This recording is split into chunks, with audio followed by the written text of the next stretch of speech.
अस्सलामुअलैकुम वरहमतुल्लाहि वबरकातुहू। हकीम फैज़ सुल्तान अपने बगदादी शिफाखाना कराची से आपकी खिदमत में हाजिर है।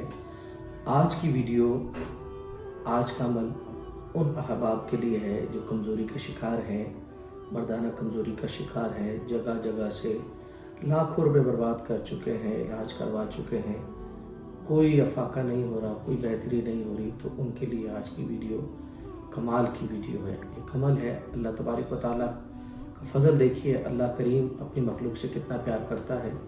कुरान शरीफ से अल्हम्दुलिल्लाह एक अमल, एक इलाज, वो अहबाब जिन्हें लोग कहते हैं, दुनिया कहती है शायद बंदिश हो गई, बंदिश की वजह से फाका नहीं हो रहा, तबीयत बेहतर नहीं हो रही, तो उनके लिए बहुत आसान सा इलाज है।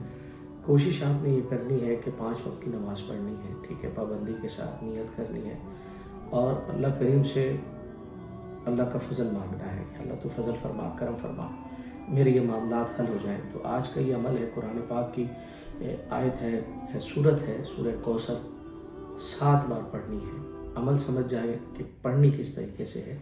7 दिन का अमल है, 7 दिन कीजिए, फिर अल्लाह तबारक व तआला का अल्लाहु अकबर फ़ज़ल करम देखिए। मैं क्या बताऊँ आपको, कितनी कमाल का ये इलाज है। तो इंशाअल्लाह आपसे खुद ही जब ये अमल करेंगे तो डे टू डे आपको बेहतरी महसूस होना शुरू हो जाएगी। अमल नोट फरमा लीजिए, सूरह कौसर, इन्ना आतैनाकल कौसर फसल्लि लिरब्बिका वनहर इन्ना शानिअका हुवल अब्तर। 7 बार पढ़नी है, अव्वल आखिर दुरूद शरीफ, ठीक है। पहले 7 दफ़ा पढ़ लेनी है दाईं रान पर, अपनी दाईं रान के ऊपर, टांग से जो ऊपर का सबसे ऊपर का हिस्सा होता है रान, दाईं रान पर 7 मरतबा पढ़कर दम कर देना है, यानी फूंक मार देनी है। इसके बाद फिर बाईं रान पे, यानी कि सीधी टांग के ऊपर वाले हिस्से पर, फिर उल्टी टांग के ऊपर वाले हिस्से पर, यानी कि बाईं रान पर फूंक मार देनी है। इसी तरह तीसरी दफ़ा फिर इधर 7 बार, चौथी, पाँचवीं, छठी, सातवीं बार जो अमल आपकी फिर सीधी टांग पर होगा तो ये आपका अमल मुकम्मल हो जाएगा। अब करना ही है कि इस अमल को रोज़ करना है 7 मरतबा, ठीक है। 7 मरतबा पढ़ के कर दिए, 7 दिन का अमल है, 7 मरतबा करना है। पहली रान से शुरू होगा और फिर पहली रान पर ख़त्म हो जाएगा।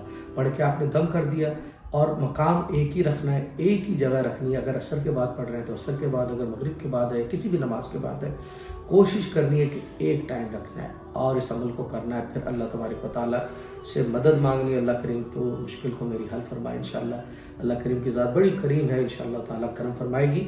तो ये आज का अमल था। इस वीडियो को अपने दोस्त अहबाब से शेयर फरमाइएगा और मेरे इस चैनल को सब्सक्राइब भी फरमाइए। और आपके दोस्त अहबाब में कोई भी किसी भी बीमारी में मुब्तला है तो शाम 6 से 9 यहाँ में कराची में हफ्ता इतवार को मैं होता हूँ, तो कामयाब इलाज के लिए मुलाकात फरमा सकता है। बगदादी शिफाखाना, मंजूर कॉलोनी, कराची पर मेरा नंबर भी इंशाल्लाह आपको मिल जाएगा, तो आप रब्ता फरमा सकते हैं, मुलाकात फरमा सकते हैं। और आपके दोस्त अहबाब में कोई भी किसी भी बीमारी में मुब्तला है, ख़ासतौर पर वो अहबाब, वो ख़वातीन जिनकी औलाद नहीं है, तो वो भी कामयाब इलाज के लिए रब्ता फरमा सकते हैं। अपना ख्याल रखिएगा, अपने दोस्त अहबाब का, सबका ख्याल रखिएगा। इजाज़त का तलबगार हूँ। अस्सलामु अलैकुम वरहमतुल्लाहि वबरकातुहू।